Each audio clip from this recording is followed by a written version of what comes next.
All right. This is Bryan Byrd with Iron Bison Training Podcast, guest number 5. My friend, my spiritual brother, um, man of arms, Rich Pantusa. Welcome to the show. Wow. Thanks, Brian. Number 5. It's the Christmas season. It's like I'm the 5 golden rings. Wow. What kind of an honor is this? Love you, brother. The Absolutely. Iron Rich, Bison Training Podcast. Look at you and your new swag. I love this. I love what you're up to. this is a gift from my wife. She said I had to have a cool hat for the next podcast. God, really appreciate that, Jenny. But Rich, I don't want to mess up telling people who you are. So when someone asks, Mm, who is Rich Pantusa, who are you? wow. That's a deep question. Thank you for asking. I'm 46 and a half years old, resident now of Colorado Springs. I am the husband to an amazing wife, Robin. We're coming up on 20 years um, of our marriage, and I'm a proud father of 2 amazing daughters and a warrior son. 16-year-old daughter named Aubrey, 13-year-old daughter named Lauren, and a 9-year-old son named Hunter. They're the center of my universe, but more than that, I'm a son, and I'm a brother of yours and anyone um, that is ascribed to the narrow path. I'm all in with Jesus. I'm all in with God. I'm all in with His approval and His love and His initiation. Um, I spend my days in the aviation industry, flying all kinds of airplanes, doing all kinds of fun stuff. That's my daytime passion, but that for me is important, but not nearly as important as who I am and who I'm becoming. So, yeah, you and I are a kindred spirit in a lot of ways. Who you are, who you're becoming. I'm all in with God's approval. It's a great way to be able to say, who are you? And to answer that way comes with just a rich source of identity in God. Mm-hmm. I appreciate that, Rich. I was kind of thinking about how to introduce you, and I appreciate the way you did that because the things that matter the most, you just presented first. And Rich, we've met at a retreat, at a men's retreat. I don't know if you remember the first time, San Antonio, Texas, with our mutual friend Jay Heck of Being Sons, who was a guide to many fathers and sons to walk with God in a whole integrated way. And Jay's been on here before. I think he was guest number 2 or 3, and it was interesting. We're sitting on Canyon Lake, and we're looking out on this blue lake. You could see to the bottom, see these catfish swimming around, and we're at a retreat. And Jay's teaching guys how to walk with God, essentially.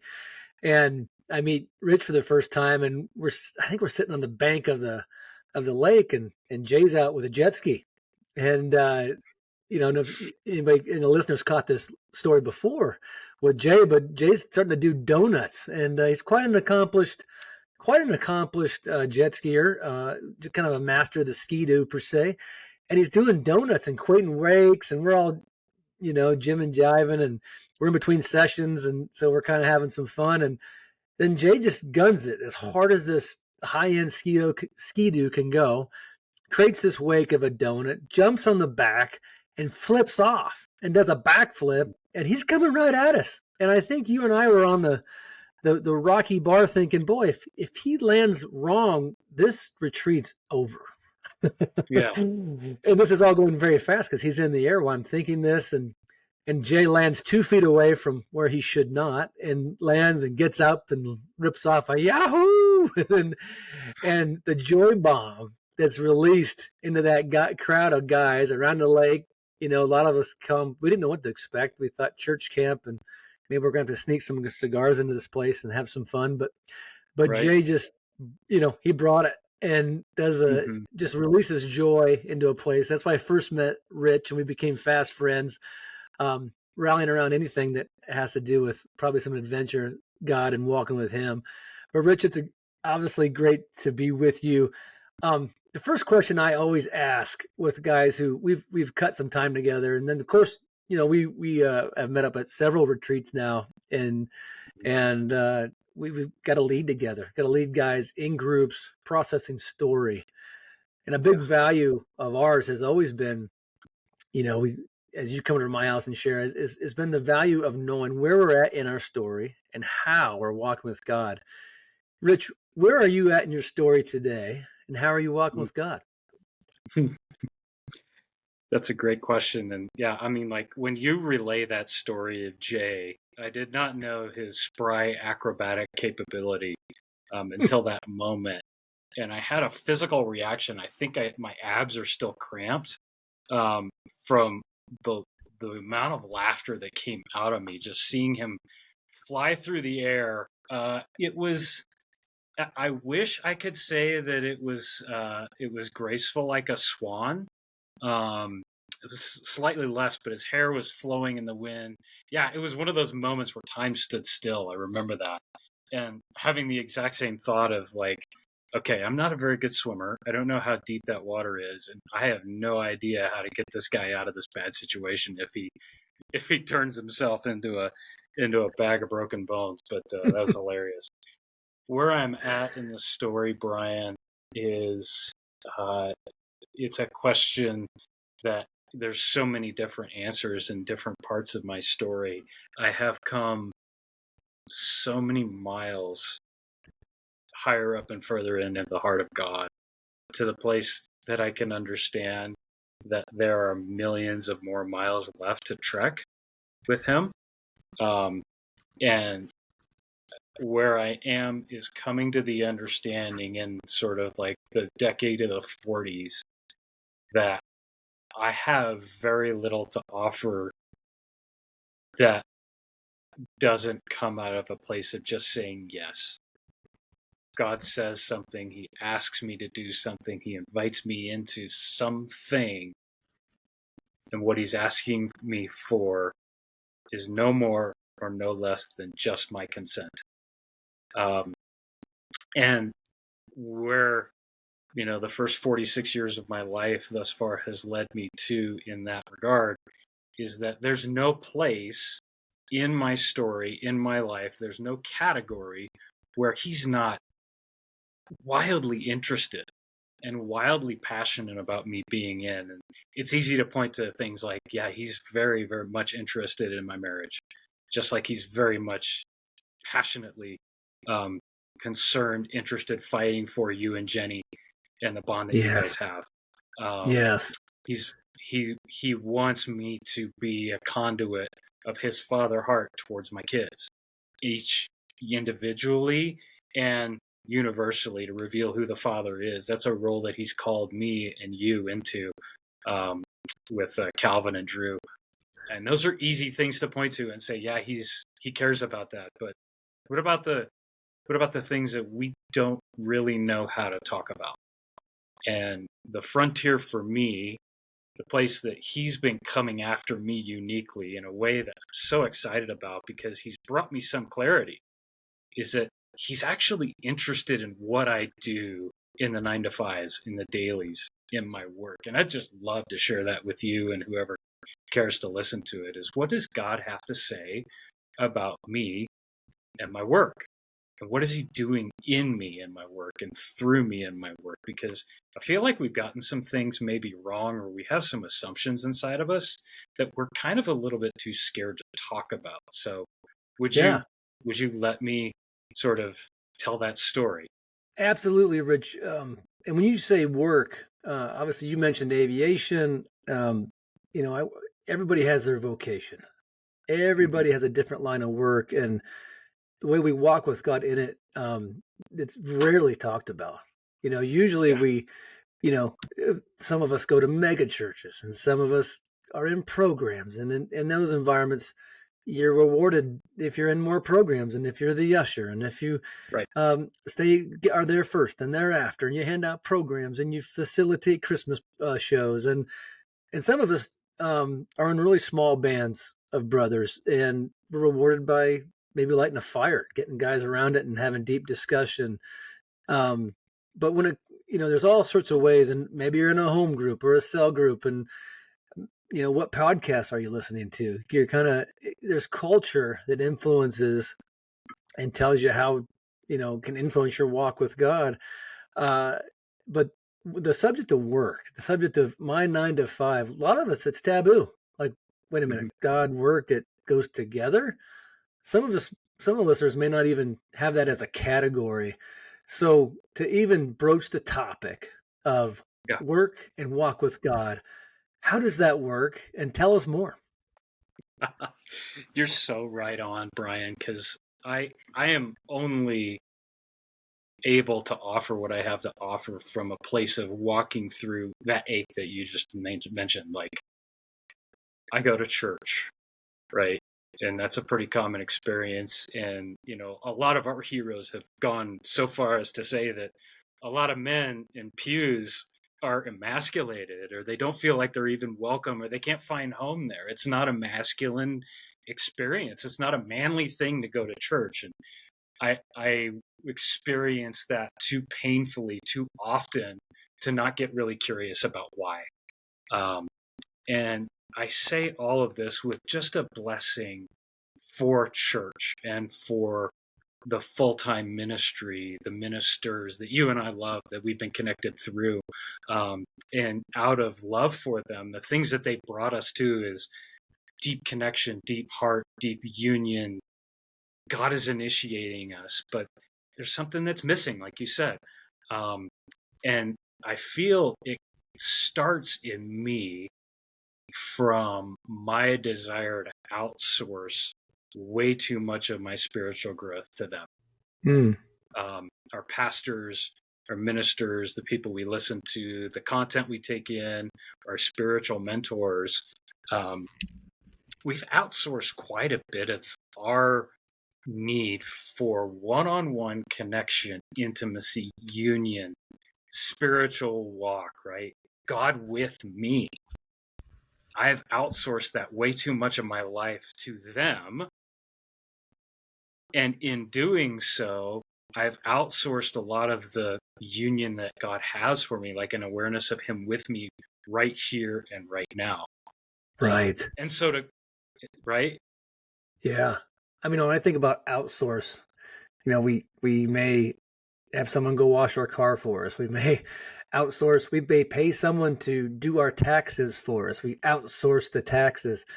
Even our kids, we outsource the coaching at some level, Mm-hmm. whether they're in Right. sports, whether they're even when it comes to school, we can Mm-hmm. go hire a tutor and outsource the Right. teaching of our kids. And one of our good buddies, Morgan Snyder, always talks about taking that back. What are you outsourcing? What are you giving away? What power are you giving away as a father, as a teacher, Mm-hmm. as a friend? And you use the word outsource. The word outsource is loaded because you go to business school and you're supposed to delegate and outsource everything you can. That's because Mm-hmm. that's Right. efficiency, that's Mm-hmm. scales. But there's Mm-hmm. some things, I think there's a movement of God, and you're touching on it. Well, we're not supposed to outsource. In fact, we're supposed to be generalists. We're supposed to take it back. We're supposed to Right. take things and our responsibility as a man and the masculine men today, and take that back and take responsibility and keep our power. So, Rich, Mm-hmm. when it comes to outsourcing, that's so loaded. Um, Tell us more. When you don't want to, when you talk about outsourcing, what do you think of? Yeah, it takes me back, and I'm going to cling pretty tight to scripture, and I hope that's okay. Um, Otherwise, it can get a little bit out of control. When guys like you and me have deep spiritual experiences, encounters, you mentioned retreats. It could be in that setting where we just get away from all the daily grind and the distraction and all that, where we have this ability and we're open and willing and we feel the presence of God. The veil gets really thin. Um, we can get pretty drawn into a trap. And that trap sounds something like this: Jesus was crucified in one of the most brutal ways a man could ever suffer unto his death. And when the moment that he breathed his last, the veil in the temple was torn, top to bottom, right? And that invited all of us into a place that we were never allowed to go before. And that was into the holy place, into the holy of holies in the temple, in the middle of Jerusalem, right? It gave us access that was only reserved for the high priests, if you remember from the Old Testament, and the ways of the tabernacle, the ways of the temple. There was a special room that was set aside that only the high priest once a year could gain access to. Jesus breathed his last, and that veil that kept all of us out was ripped from top to bottom. And the invitation is, come, see, you're welcome. You, Bryan, me, Jim, Harold, whoever's watching, we're all invited in. And we've done over the next 2,000 years a really good job of resisting that, of not wanting to go there for one reason or another. And what we've done instead is we put up kind of like a velvet rope with a turnstile, and we pay someone to take us in as tour guides and give us their interpretation of what they see. But if you have an analytical mind, that's God's expression. He designed you that way, to be analytical. So take your analytical mind into the Holy of Holies. You're welcome there, right? Take your desire to understand everything down to the very tactile level. You have to have physical experience. Go there. And so what that tabernacle, temple, Holy of Holies image takes us to, it invited me into a place where I was looking at, God has a design for his sons and daughters. He has a physical design for the way that a nation should operate. And he revealed it to us in those places in the Bible we don't really like to go, right? Like, Numbers, Leviticus, Deuteronomy, those reads that you're like, I don't know if there's anything in here for me, God. I'll just leave that to the theologians. But he took his chosen nation and he started dividing them up. He started carving them out into tribes. You remember this. He carved the nation of Israel into 12 tribes. 11 were released into different regions of the Promised Land. They were released into different regions, and they were organized under tribal names. The tribe of Judah, the half tribe of Manasseh, these 11 tribes were released. And the thing that called them together uniquely as their tribe was their vocation.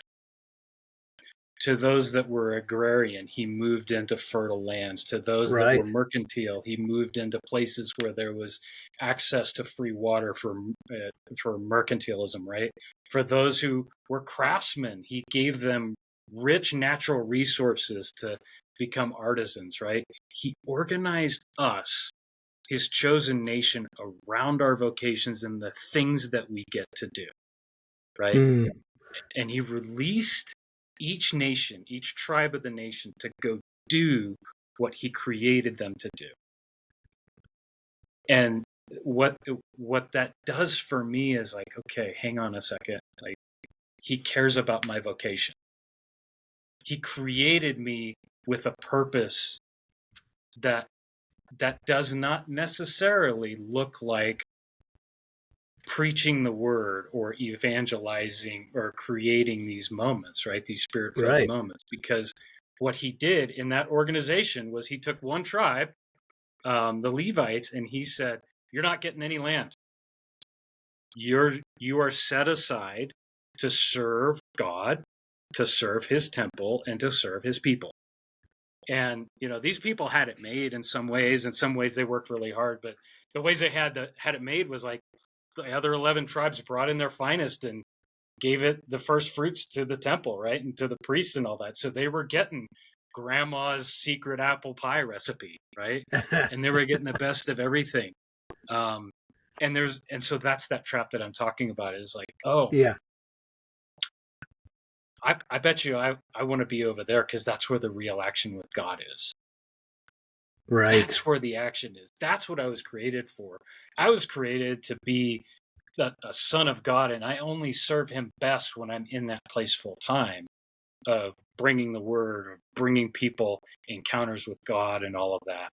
But then he got a hold of me with a verse, and I think um, it's in Numbers. It caught me totally off guard, and it was in one translation. And this is really disruptive for me, Brian. He says, "For any man who wants to become a Levite, basically leave your tribe and become a Levite, I will kill you." Right? Oof. He Oof. pronounced a death sentence on anybody that wanted to leave the tribe that he created them to be a part of, to becoming a Levite. He said, "I will kill you." That disrupted me. Now, I'm going to make some assumptions here, Brian, in our conversation that you and I, we have a conversational walk with God. And if that's a new idea for your listeners, I'd be happy to, flesh that out with you. But we have access to the heart of God because the veil got ripped, right? Yes, sir. And we have access into his presence, and we are his sons, and we get to be sons in the full expression. So I took that question to God and I said, interpret that for me. That does not sound like the Father God that I've come to know, that Hmm. you would pronounce a death sentence on your own sons. And he said, oh, no. We've got that all backwards. The only law that God could ever make that man cannot find a loophole with is a death sentence. Wow. Anything else we can figure our way around, or I'll deal with the sacrifice, or I'll deal with the struggle, or I can find a loophole. And God says, no, I'm the king of life. I give you life. I give you breath in your lungs. I can take that away. And the point wasn't to keep men from wanting to be Levites. The point was to release them fully into the vocations that he had them set apart for. Just like the Levites were set apart for service for God, every other tribe was set apart for service and for work and for life in the context of that work. And you are now set free.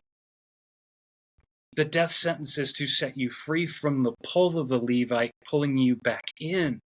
Like you said, to be an usher, or to have a thriving Right. whatever, or to So, Rich, this is to deal huge. with that, This is right? huge. Yeah. I'm going to stop here for a minute because I grew up thinking, assuming, comparing, whether it be, I can still remember going to summer church camp and the speaker standing up there and says, some of you guys are going to be prophets and some teachers and some apostles and some pastors.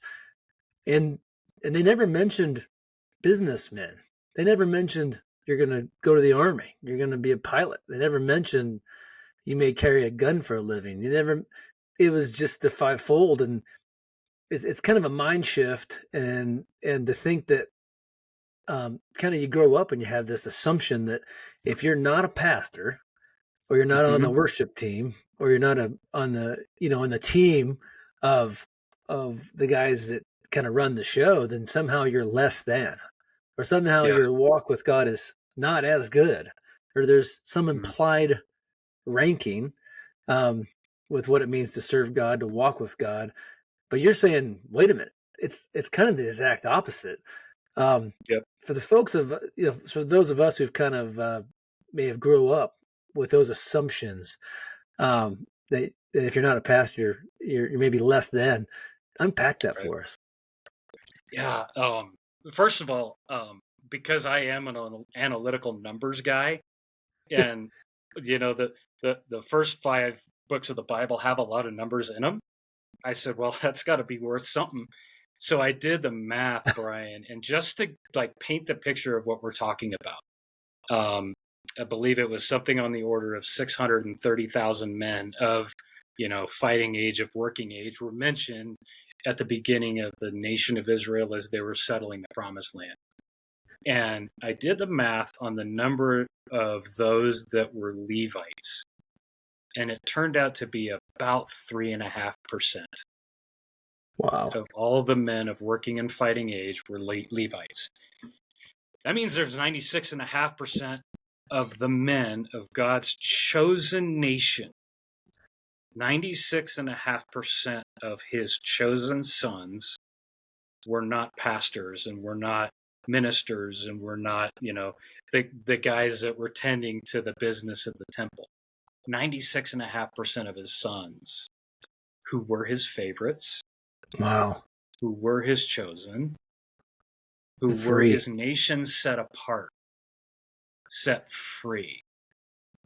They lived under his blessing, right? He didn't just tolerate them. He didn't tolerate the woodworker or the tradesman or even the tax collector. He didn't just tolerate them, Bryan. Like, he loved them, and his spirit was upon them. And he set aside lands and resources and opportunities and, like creation Easter eggs for them to go discover and then to go do, right? And I got my first real taste of this personally. I grew up, the son, my dad was he does a lot of work with his hands, and he's a builder and a general contractor type. And I got some of that gene, and, I cannot stand a tract home as it is, like moving in and tract home doorknobs and tract home, finishing and tract home carpeting. And I just You're a go in. custom We guy. moved into, well, I try. I'm a very amateur custom guy, but I want my house to be my house. Yeah. And so if you were to walk into my house these days, you would see very amateurish furniture all over the house, but I built it That a with my kid. kids. Like, you'll see Yeah. that one of my favorite things ever, my wife Robin invited me into it, and I built a kitchen table with benches that everyone that comes in to dine at my house sits at. And in my heart, I just look and go, wow, look at all of these unbelievable people that come in and have a meal, share a meal with us at the work of my hands. And really got my attention. We have an office in our house, and it was a blank wall. And I started thinking, like, I could put some bookshelves on this wall. And okay, came up with a design. It was not anything fancy. Went to Lowe's, got the materials. Robin learned how to make stain online. She makes her own stain, which is really cool. And we built these Nice. shelves in the course of a couple of days. And it's nothing fancy, but got them done. And Robin came in and put books up, and she decorated them with flowers and, meaningful picture frames and all that kind of stuff. And when it was done, I took a step back and I looked, and something in me was undescribably joyful. And it was to this point, to this level. Me and the family, it's in the evening, we're chilling, we're on the couch, we're doing something. A commercial would come on in the middle of the game. I would get up and find myself walking into the office just to look at the shelves and go, wow. The next morning I'd wake up and I wonder what the shelves look like in daybreak. And I'd go and I'd just marvel. And Yeah. God caught me in that moment. He said, that's gold. That's treasure. That's me. What I was responding to was the image of God, his creation and his restoration brought into this world through me. Wow. Uniquely through me. I And love he took that. me right back to every night of creation. They stepped back and did exactly the same thing. And it felt that expression of, like, joy and exuberance. And, like, my sons, his sons and his daughters are going to benefit greatly. Yeah. Their lives are going to be, they're going to be so blessed by what we did today. Wow. You come to my house, you eat at my table, you're going to be blessed by the work of my hands. And the reality, Bryan, just to name it, to bring it full circle back to, like, why aren't we getting this? Why aren't we hearing this? Why aren't we talking about this? It has to do with That's a great exactly what you question. said. When we go into our faith circles and our ministry circles, when we outsource and say, Pastor, teach me what I need to know about God, that's not a two-way conversation. We've outsourced and we've surrendered our seat at the table to say, this mattered to me. Why did it matter to me? And to have that Levite, if you will, reciprocate with an understanding. Right.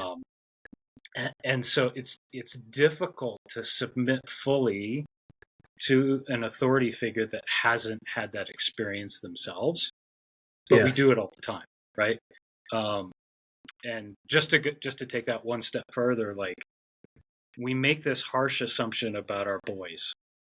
When we see someone that's, a son that's 16 or 17 years old, and they're filled with passion for God and the kingdom and the restoration of all things and Jesus at the center of who they are, we make a really harsh assumption that boy should go to seminary, he should be in full-time ministry, he should be doing the work of God. Oh yeah.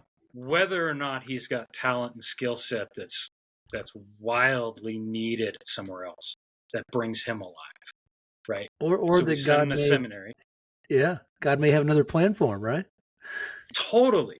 So what we've done is we've taken that kingdom son, that kingdom-hearted son, and shoved him behind a door that most people won't access.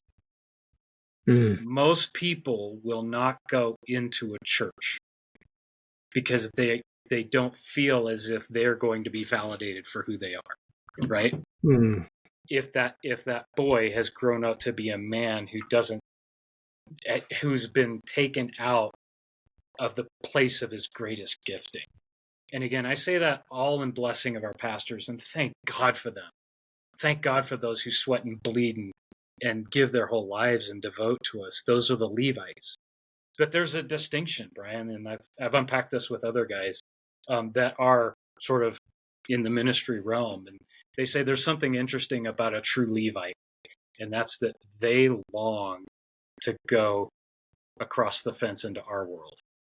And God keeps them constrained where they are, right? Yeah. So I know I'm out there. I know that this might sound really heretical or might sound ungrateful, but I'm trying to bring some validation to you and to me and to men like us. That this conversation and this heart that God gave us is every bit as sanctified, every bit as holy, every bit as necessary to the kingdom as those men and women who wake up every morning and literally go do what we call God's work. Oh, 100%, Rich. And, you said something in the beginning, 96% of the 630,000, the chosen, weren't Levites. They weren't pastors. They weren't called behind the pulpit to do full-time ministry. They were businessmen, right. Aviators. They had calls in their life in the marketplace, the mercantile.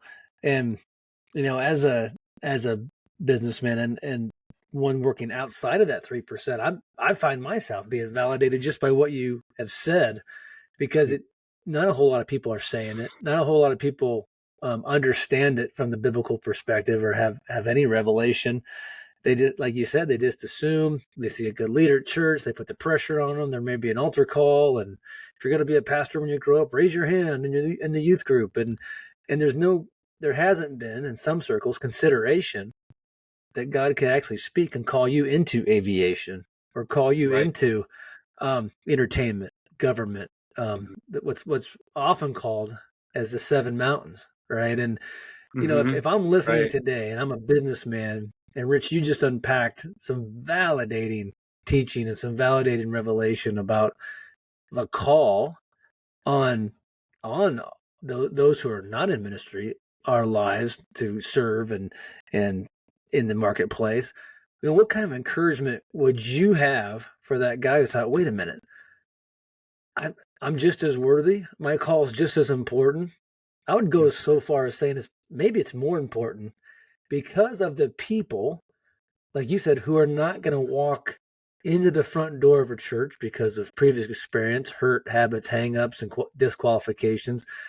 They Mm-hmm. may not had a good experience, but they know God loves them, and they're looking for community.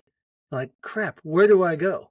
Who is going to Right. meet the person who doesn't feel qualified and doesn't walk in the front doors of the church? Because God doesn't say he doesn't. He says he loves all of us. He doesn't. Mm-hmm. He doesn't have qualifiers. Yet we humans do. As Mm-hmm. a businessman or someone in the 96% rich, what kind of encouragement should I take away from it? Oh, yeah. Wow. I'm glad you asked because I have quite a bit of that to offer. And I want to get one more thing kind of out of the way as a what is a temptation for guys that want to consent to the narrow path, right? And Yes, in the path and process, because it might not even be church.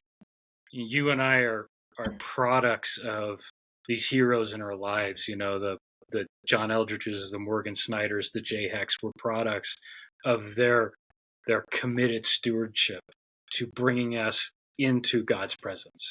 I think you would agree with that. Um, absolutely. and the trapping for us, Bryan, is to say, well, that's where the action is, and I must now go chasing after that level of spiritual encounter that I had at that one thing, at that one event, that one weekend, that one mountaintop experience. I must make it part of my normal life to go chasing after that so that I can stay in God's presence, right? Um, and so the more I can get, the more frequent I can get, the better off I will be, the more safe I'll be, the more validated, like that place of presence of God. Dallas Willard addressed this head on. Dallas Willard is one of our heroes in the faith, who himself worked in a secular work environment as a professor at USC in philosophy, Right. Yeah. right? And he said the life of the Spirit is not primarily a matter of magnificent events. And if you try to lead the life of the Spirit by having magnificent events, you'll be a magnificent failure if you lead your life of obedience where you are, expectant of the Holy Spirit to assist you to lead a life of obedience. There are going to be magnificent events. Mm. The challenge inside of that is that phrase, where you are. Where are you? Wherever you find yourself, expectant of the Holy Spirit. And again, like I said before, all he's asking for is consent. Will you let me grow expectation of the Spirit to come on your behalf? Will you let me? Will you believe that I do care about what you do in accounting or what you do in plumbing? Whatever it is that you do, will you let me grow that in you? And so he's standing, baby, on the outside of that door and knocking right now on some hearts as we have this conversation. And he's asking you, will you let me in? All you got to do is say yes. Mm. All I want is your yes. But I do want to press into that a little more in the encouraging world, because Right. Like now if we I'm get, sitting here, right there, it's like I'm sitting here challenged, disrupted. yeah, And I'm like, okay, so my son and I are plumbers and we're working on our next project. That looks way different than evangelist Tim, who stands in a corner and shouts the gospel at people. absolutely. Some would argue with great effect, some not. If I'm a plumber under a sink all day, Yep. what's that even look like, Rich? What do you mean? What is my consent? What's that? What could that Mm-hmm. look like? Or if I'm in accounting department A and I'm doing the TPS reports, like, what's my Absolutely. consent have to do with anything? Absolutely. I have so many answers to that right now, and it's only a partial list. So this is where we get to start talking about initiation. And, Bryan, we're in the deep end of being initiated. As we initiate our kids, right? We're a conduit. We're being initiated so that we can initiate. And that's how God raises up his kings, is through initiation, right? And I just want to ask a question, because you're so tight with Calvin and Drew. Like, when I say you initiate your sons, what kind of things come to mind? Oh, sure. That's a great, because I'm sure listeners are saying, "What's initiation in the first place?" And um, initiation for me and my sons simply means walking with God, listening, and being invited in to do hard things, Hmm. and going after it, things we don't even know how to do. But an invitation, we walk with God to learn, to do hard things, to grow, and to take them on, to not be to face our fears. Example, climbing mountains. I moved to Idaho. I had no idea how to climb a mountain. I'm not talking rappel gear and hats and the whole thing. Hmm. Some of you guys in Colorado are much more technically advanced. I'm talking about just looking at a 12,000-foot peak and knowing that I can do a boulder scramble. I can leave at 4 a.m. and I can go 3,000, 4,000 feet up, and I can summit that peak. I came from flatland Iowa. Was we'd pheasant hunt and we'd go over rolling hills, and I thought, man, that's steep. And actually, when you get out to the west, Colorado, Idaho, it's not steep at all. And we'd look up at these mountains here when I first moved here, and I thought, and I'd be next to my friend who was who was a master, who was a guide, who said, you can climb. We'd drive by and I'd look at these 12,000-foot peaks, like, those are huge. I'd have to have so many ropes to get up that thing. And he'd look at me and say, no, I could show you a way. There's a route.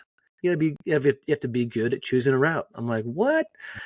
And right then there was an invitation. He said, hey, Bryan, why don't you come with me and I'll show you how to pick a route and to climb up mountains in the West.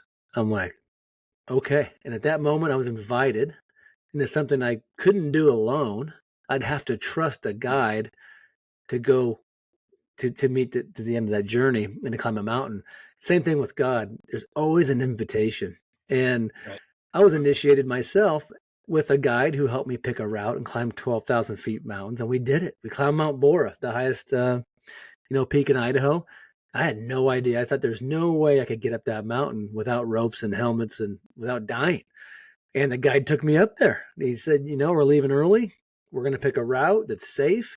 You're going to have to bring water and provision, have good boots. He told me what tools to bring.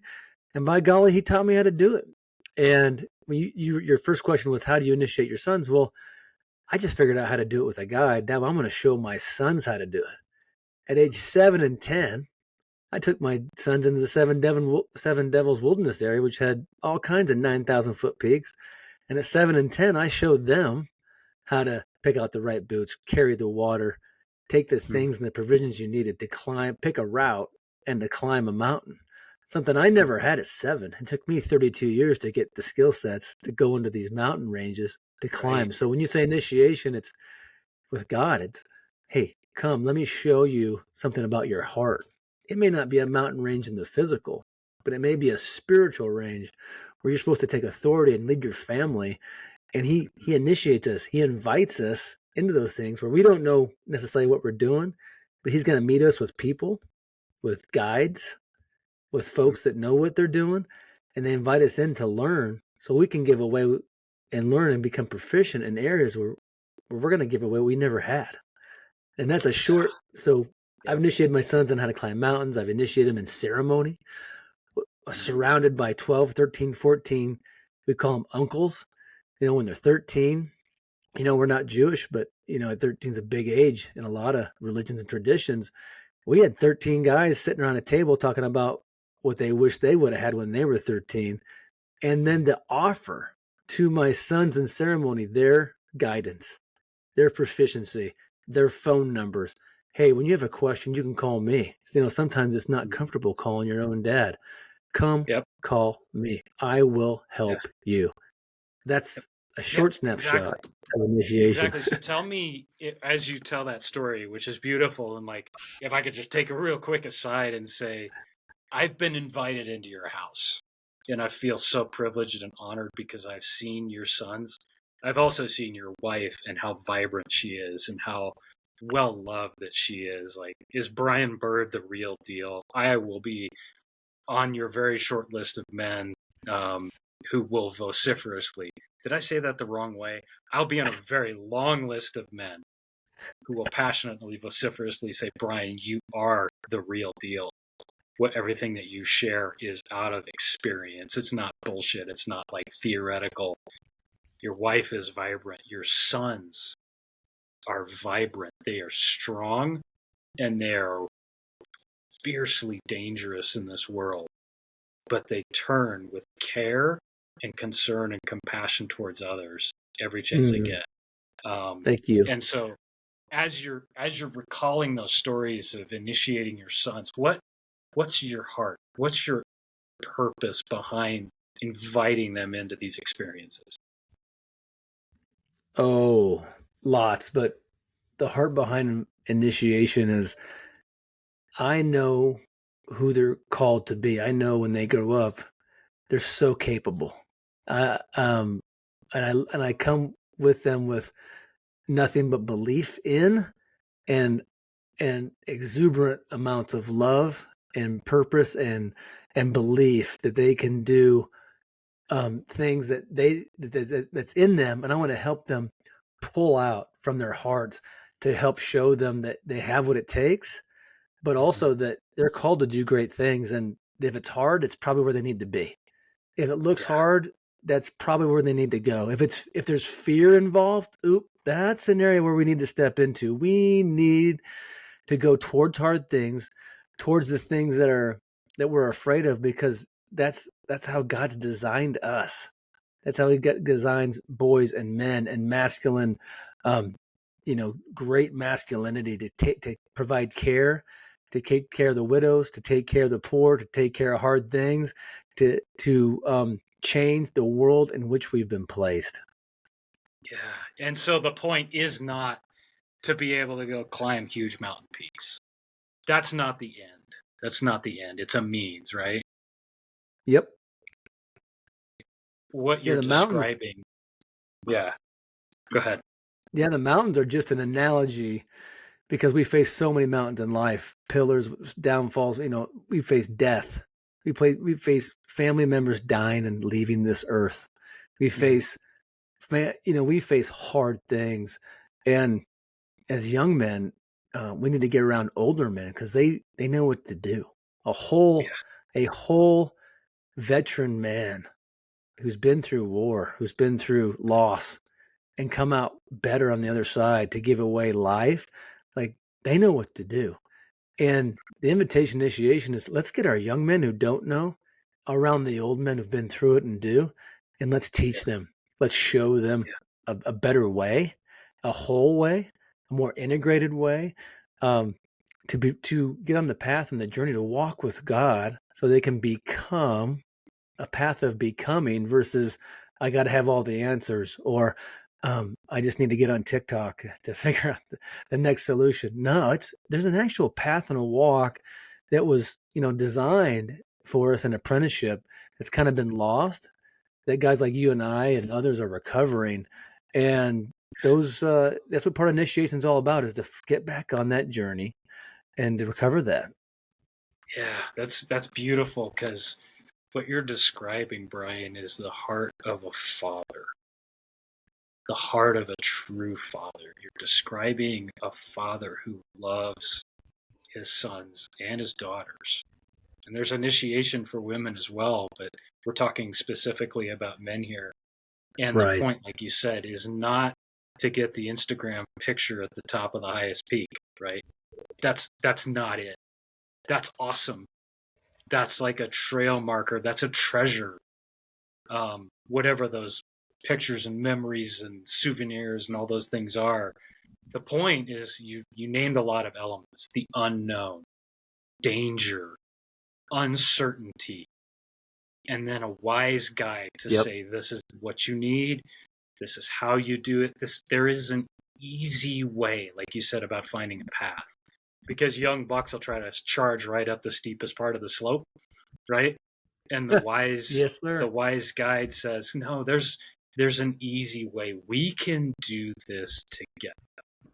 And the point is to create in us strength and courage for the next level, for the next, when we see danger, we know inside our hearts we can face it, right? Your sons, Calvin, and Drew, they can face danger.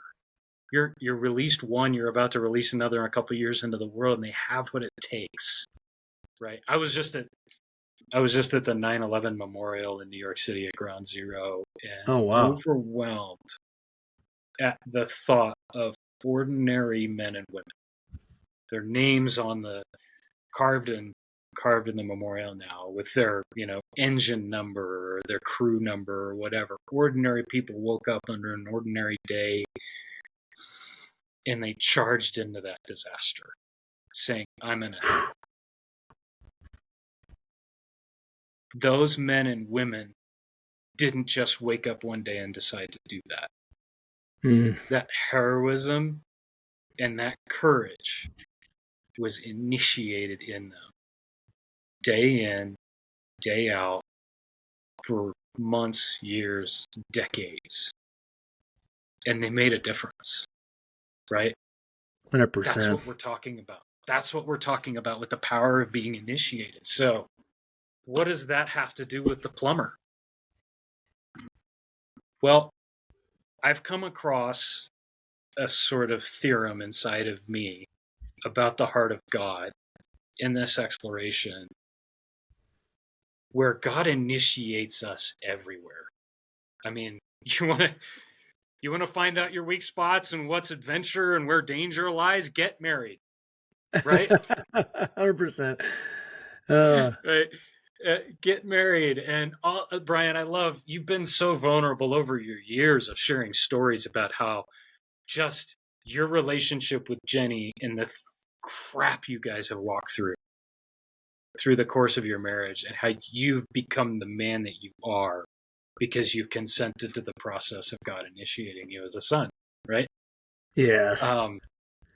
And so he initiates us there. He initiates us again in our friendships, and he initiates us in our parenting and in so many different aspects of life. He's initiating me again in finance and right, like car ownership. He's always there pursuing you as a father.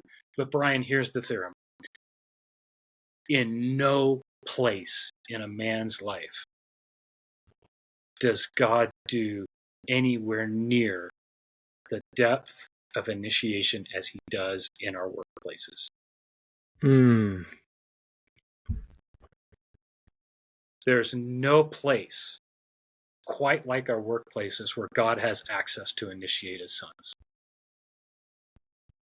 Because a lot of the things that we can control are no longer controllable. You're the plumber. Right. You get called to a job. You have no control over who you're around. None. I mean, you could turn down the job, but then you could also forget being a plumber, right?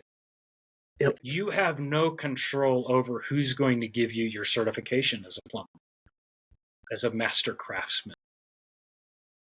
That's a father placed in your path. Like you were talking about uncles, whoever certified you as a master craftsman, whoever those people are, those are wise guides, and you don't get to pick them. You don't get to pick the jobs you're called to. You don't get to pick the kinds of people that you're around. You don't get to pick the place, the context. So much of what you can control is off the board. And you can do all that at church. You can pick your friends. You can pick where you live. You can pick like every other category of life except at your workplace. And I've had so many of my youthful, ambitious assumptions blown to smithereens by being put in context with people I thought I hated. The people that wouldn't come to church with me. The people that I wouldn't even dare ask. The people that are the outcasts, or the people that we somehow have in our modern culture felt like we need to divide ourselves against. Yes. And God puts me in a place where not only do I have to be in the same room, we have a shared mission.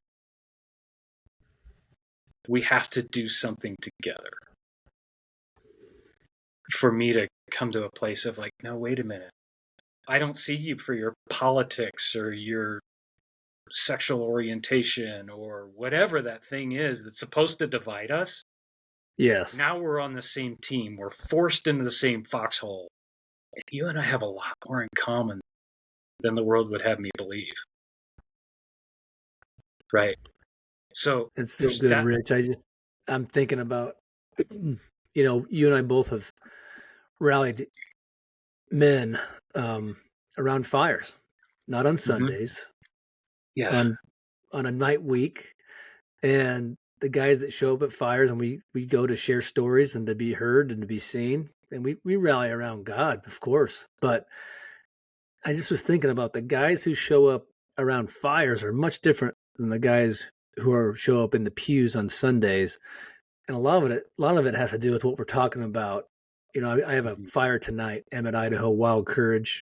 It's where we go to rally, and we got together. We started just because of COVID was shutting down churches, and we needed a place to go because our brotherhood didn't stop just because the government said churches can't meet.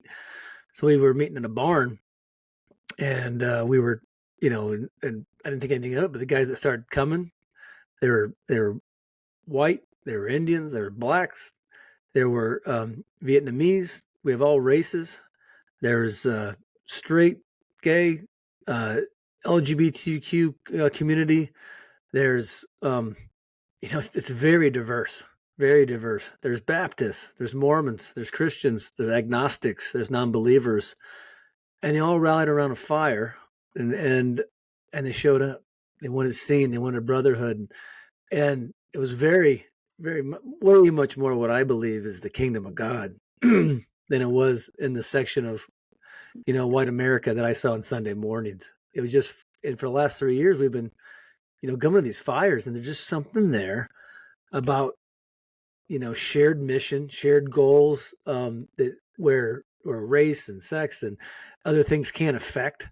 It's Mm-hmm. much more pure, much more whole, much more close to the heart of God. I get so encouraged and to hear that your perspective on where's our place in the workplace and the influence and that shared mission to folks that we otherwise may not hang out with. I mean, it's so encouraging.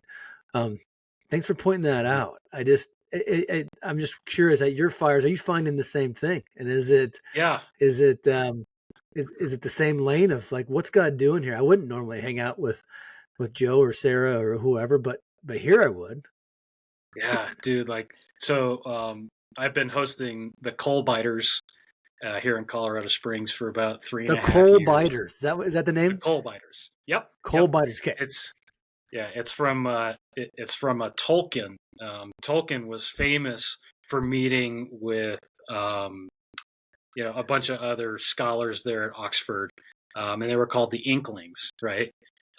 He actually had a different group before the Inklings ever came along. Before C.S. Lewis joined in, it was they called themselves the Coalbiters, and that's a Norse term for the kid that's too lazy. Um, and he doesn't like the cold, so he sits so close to the fire that he can bite the coals. Um, but in the way an allegory is written, the coal biter is that kid who also is the unlikely hero in the story. It Mm, was the reluctant boy who was grown and pulled and invited and necessary to the salvation of the story. He was the unlikely hero. That's the coal biter. That's who we are. But to your question about I pray, Brian, for atheists to come. I pray for a diverse group of people like you found. And I love the guys that come, and I do find the same thing. I do find a lot of ache. I do find a lot of question about like, hey, this feels more like what I think church should be, right. where there is dialogue, where there is, this is where I'm at, and they're not met with take two verses and call me in the morning, right? And we get to unpack the hard things of life, of God is, dare I say, inviting me into believing something that I don't feel comfortable with. He's inviting me into this dangerous place of actually having compassion on someone who the world says I shouldn't care about. Because let me tell you who he voted for. Mm. Or let me tell you what they are tolerant of. Right? And the reality of every person on this planet is that they're a son or a daughter made in the image of our Father. And he's putting us in that place. And like, that's just one context of his initiation in our workplaces. One of like 100. I'll give you a few more. Sure. We have to go through the process of detaching our identity from our jobs. We have to go through that process.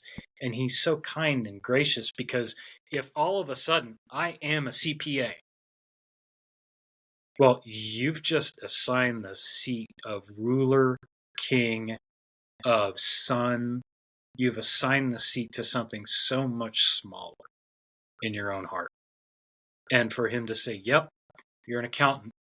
The world has certified you. You're very good at it. You've blessed the world through what you do. And I'll get to that in a minute. You make the world a better place because of what you do. But deep down, you're more than a CPA. You are a son. You are my favorite. You are husband, right? Brother, uncle, father, all those things that matter. Well, there is a right ordering of the loves of your life and what you love. There's nothing wrong with loving your job. There's nothing wrong with being passionate about it. There is something wrong if you cannot leave that and move into another call in your life, right? If you can't drop the pencil at the end of the day and say, I am done in this vocation, I'm moving on to the next thing, or I'm moving into a place of rest or whatever. There is something wrong with that, and God has to show you the ropes. He's got to show you how that is powerful, how the power of identity, of seed, of I am a plumber, how that can take over, and marriages suffer, kids suffer, all those kinds of things are suffering, but he initiates us in that. It's not just a decision that we make. But more so, I want to answer your question about the plumber more directly. Yeah. I can think of no legitimate career. And by legitimate, I'm talking about not the illegal, the illicit. I can name a few of those categories, but I can think of no legitimate job that is not actively bringing God's restoration into the world. Nothing. And maybe this is for me, maybe this is actually what God means when he talks about restoring the world. Jesus came, right? He gave his life. He conquered death. He conquered sin.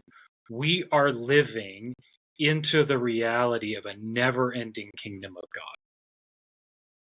Evil is still having its influence in the world. There's still a war raging. We are in a world at war right now, where good and evil are in this epic clash. I know that a lot of us believe it's towards like the climax. Our enemy is freaking out and unleashing so much tyranny and so much destruction and death that it's unfathomable, right? We live in that place right now, but we actually live in a kingdom that will have no end. Revelation and all of Jesus' teaching points us towards that kingdom. And he says, I will restore all things. He will bring the world back to what his original intent was, right? In Genesis, at the beginning of the whole book. I will restore things back to the way they were. How do we assume he's going to do that? Do we assume that it's going to be the snap of a finger and a flashbulb of lightning? Or is he so intimately partnered with us in this world that he created and released us into at the very beginning? that we're actually going to take part in the restorative work. That restoration will be done with the help of our own hands. You, me. Because if you remember, work was not part of the fall. It was not a death sentence. Right. In fact, when he released us into the world, he said, this is yours. I've created this for you. Rule and subdue. Subdue it. Like that's not get on your phone and order Amazon to go, right? Like build a log cabin. No, you do it. Let me show you how. Let me show you like all of the zillions of secrets I've hidden in creation. Go find them. Wow. So Bring Rich, them out of the world. Yeah.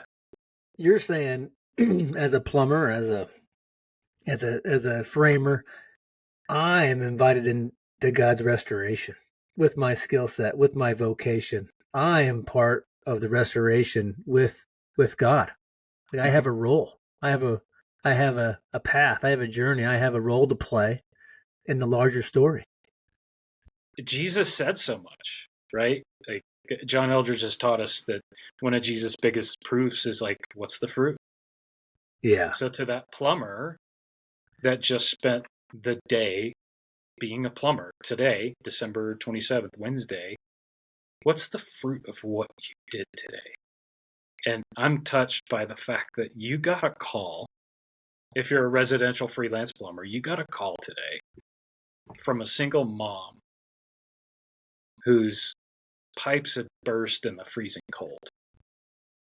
And her house was flooded, and she felt that pang of death. I don't know how to handle this. I don't know what to do about this. I need it fixed. Like my world just blew up because I got 3 littles at home. I'm all alone, and my house is flooded. I don't know what to do. And you said, I got this. I got this. You're going to be okay. You're going to be okay. Let me come in and help you. And you walked into her kingdom and you saw her 3 littles and your heart rose in some sort of love and compassion.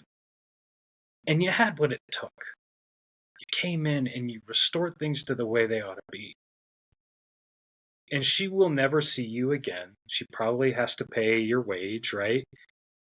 But you made the world a better place. One piece at a time, one step at a time, one act at a time, right? And so that's where that satisfaction of looking at my shelves comes into play. Is what we lack so much in this instant gratification, move on to the next thing, up into the right world, Bryan, is for that plumber to be invited. And I invite everyone right now to stop and go, God, show me your delight in what I did. Show me your delight. Like, where is that thing of, I actually want to revisit.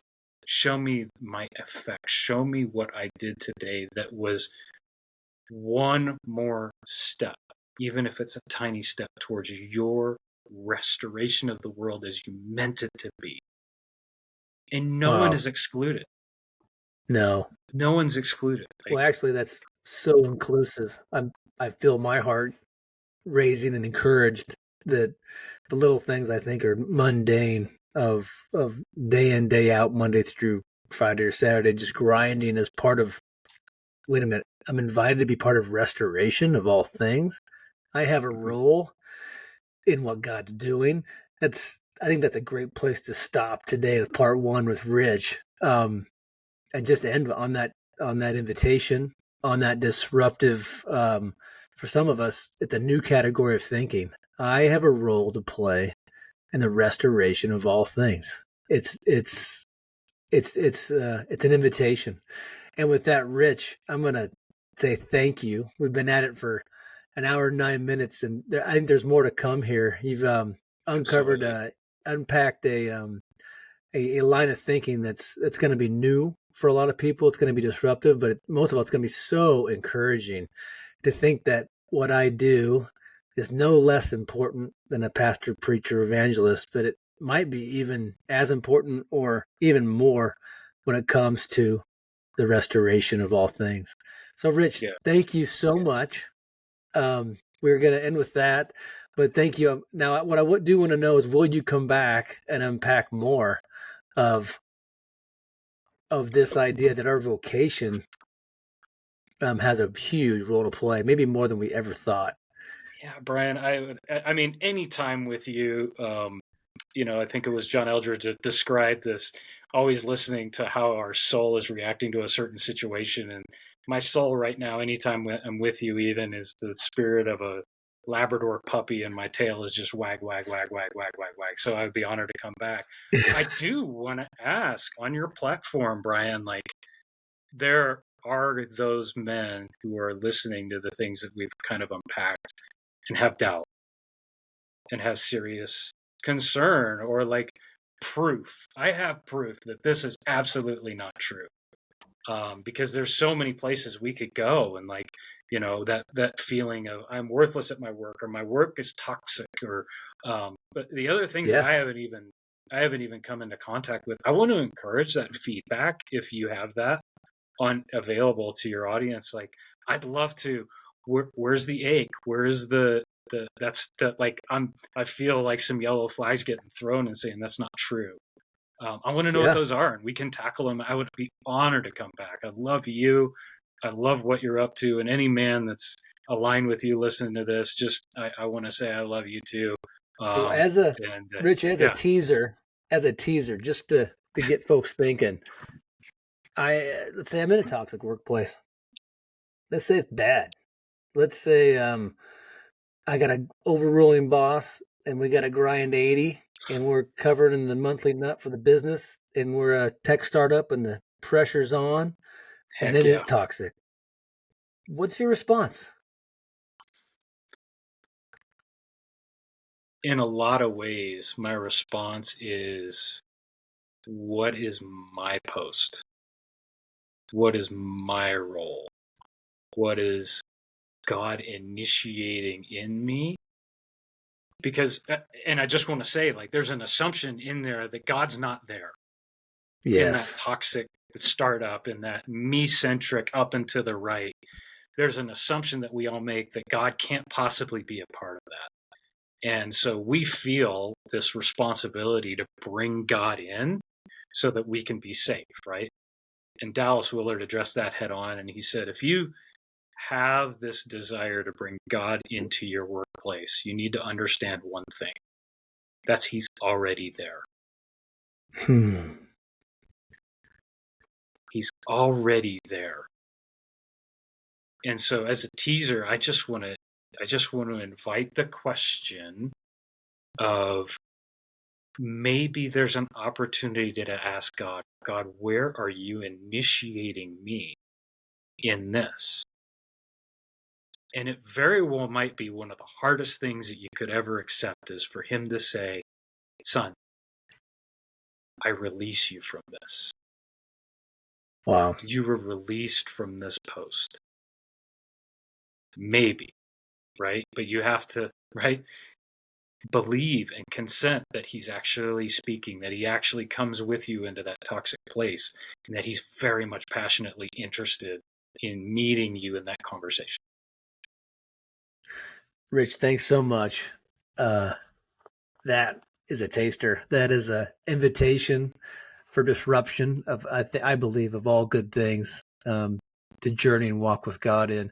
We're going to have you back hopefully soon to continue this conversation. But for now, Rich, thank you so much for coming on the Iron Bison Training Podcast. We love having you, and we're better for it. We're invited, we're disrupted, but most of all, we're encouraged in our vocations. Thanks so much. Love you, brother. So good to be with you. Love you.